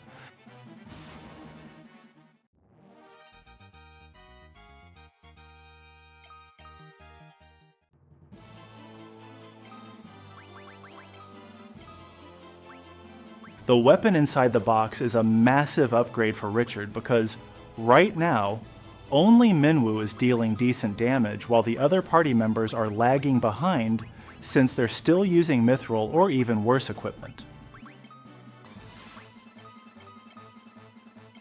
Right now, Richard is dealing 6 times more damage than Scott. I guess we'll find weapon upgrades for the other party members while exploring Pandemonium. I'm a little worried about Joseph, though, since he can't use any weapons. Another monster in a box encounter, and I'm guessing the weapon we just got is for Minwu.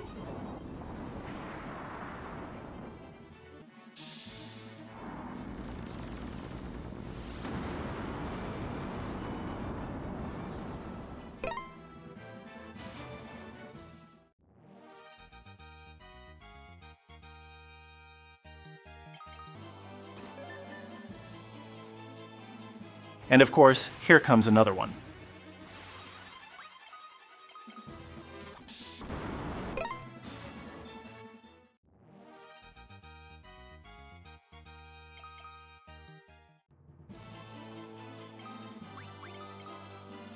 Looks like this weapon is meant for Scott. I also forgot that characters in this game have dominant hands, which affects their damage output. Scott happens to be left-handed, just like Leon.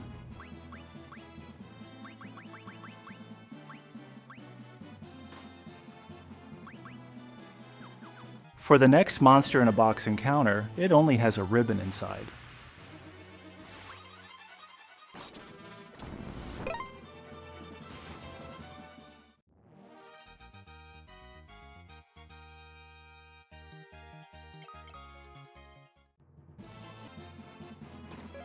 The next one gives us a bracer.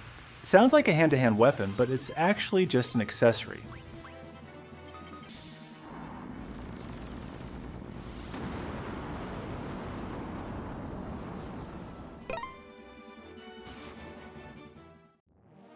We finally arrive at the last floor, but I'm checking the bestiary, and it seems we're still missing 2 monsters.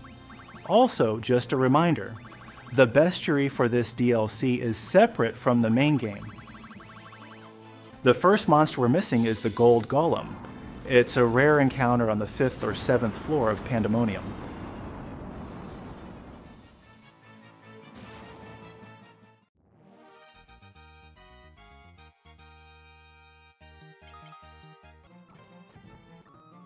And the last one is this Beast Devil that I somehow missed all the way back in Jade Passage, so I have to return there first.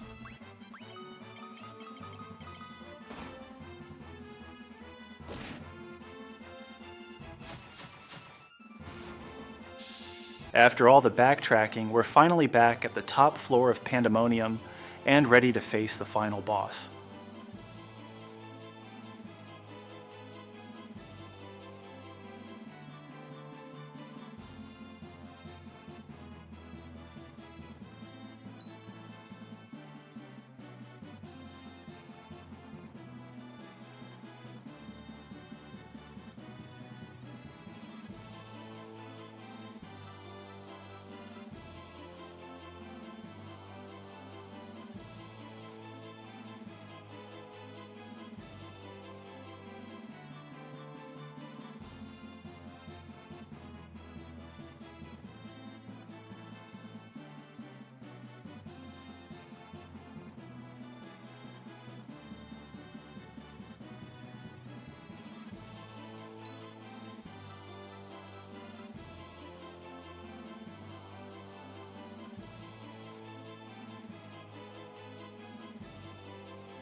Wait, I don't think those are our actual main party members. Their stats seem way too low.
Alright, this should be the final missable battle achievement, and once again the finishing blow needs to come from Scott.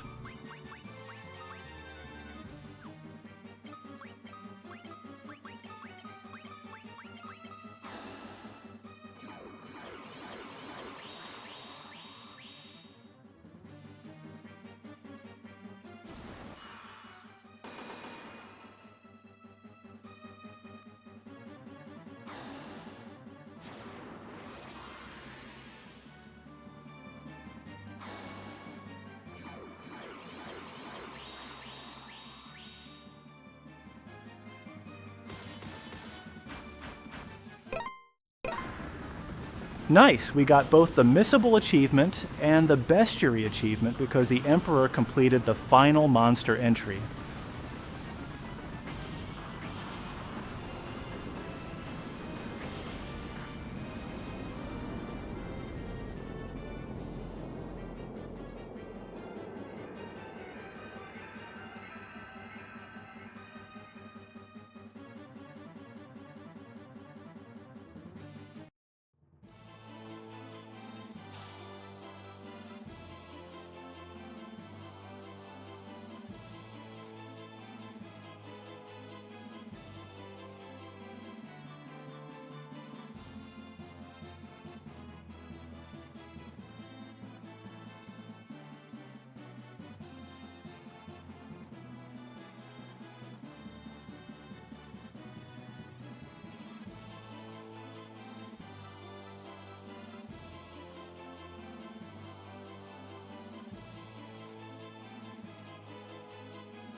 And with that, we finish the Soul of Rebirth DLC. Or so I thought. But after checking the achievement list, I realized I'm actually missing one chest for the treasure achievement. Thankfully, it's not missable since we can reload the clear save file, so it's backtracking time. I'm going to backtrack all the way to Jade Passage first, but thankfully I found it just 2 floors after the entrance. Alright, the last 2 achievements are tied to the minigame. I know it feels a bit underwhelming after finishing the DLC.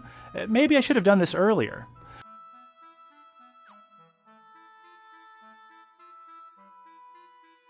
It's the same as in the first game, but this time, the minigame is a matching card game.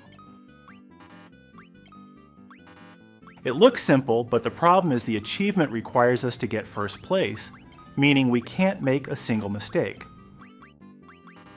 It seems like it comes down to luck since we're not allowed to make a single mistake, so honestly, I'm not going to waste time on it. I'll just cheat this part.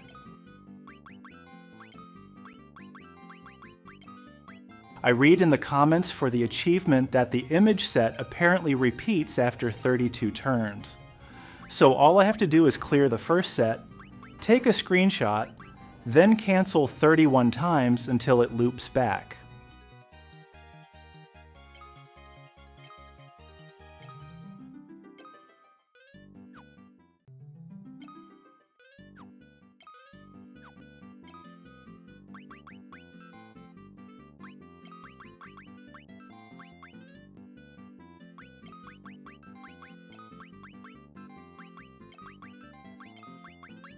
Tried it on the first run, and it worked like a charm.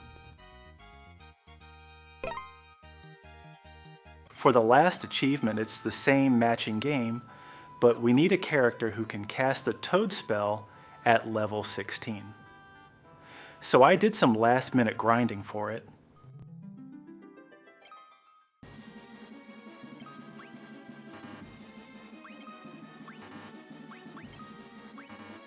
Okay, so the card images are now turned into toads. I guess it's a bit harder to recognize at a glance, but it's basically the same game.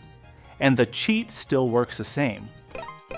And with the last achievement, we've mastered Final Fantasy II on PSP. Alright, let me sum up my experience with Final Fantasy II. First of all, I liked it more than Final Fantasy I, both in the main game and the DLC. I know Final Fantasy II is often considered the black sheep of the series because of its unusual and somewhat broken leveling system, but honestly, I didn't feel like I had to grind that much. Maybe the PSP turbo button helped speed up the process a lot. The story also feels much more character-driven, and I think this might be the Final Fantasy game that kills off playable characters the most. The DLC was also much better compared to the first game's DLC, which I found extremely tedious. Although the Arcane Labyrinth DLC became a little repetitive toward the end, you can skip most of it once you've already cleared it before. Meanwhile, the Soul of Rebirth DLC was surprisingly good since it explored the characters who died during the main story and tied everything back into the main narrative really well. The one thing I felt was missing was a true super boss battle. I still remember my first fight against Omega in Final Fantasy I, and there was also Chronodia. Final Fantasy II never really had that same huge optional challenge at the end. That's pretty much my overall thoughts on the game. Thanks for watching, and I'll see you again on our next adventure.